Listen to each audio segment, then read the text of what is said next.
Нема договор помеѓу македонските и бугарските историчари по однос на клучните прашања кои се камен на сопнување помеѓу двете соседни земји.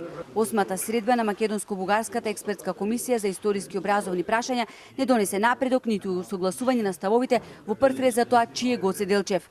За жал не успеавме да постигнеме договор, не успеавме дури да постигнеме никаков напредок во однос на претходната седница.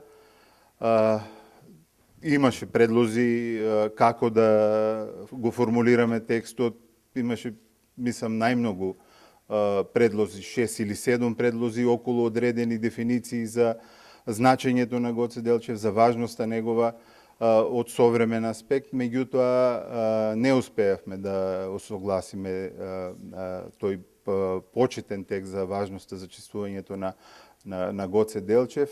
Идентитетот на Делчев секогаш ќе биде предмет на различни толкувања, вели Георгиев. Ние настојуваме да се вметне текст за важноста на Гоце Делчев и зошто тој треба да се слави во двете држави, но за бугарските колеги тоа беше неприфатливо, вели Георгиев.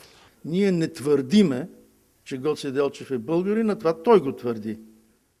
Ние не тврдиме дека Гоце Делчев е бугарин. Тоа тој го тврди. Ние ги земаме во предвид фактите и ја гледаме документацијата во која тој јасно и не само тој, туку и семејството категорично го декларираат нивниот идентитет.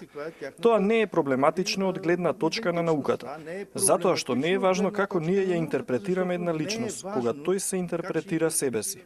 Што се однесува до учебниците по историја на двете соседни земји, направен е солиден чекор напред, но се уште има нешта кои се неприфатливи за двете страни. Во Охрид овие 2 дена се разговарало за бугарските учебници, допрва ќе се разговара по однос на забелешките во македонските учебници, за кои председателот на бугарската комисија тврди дека ги има многу.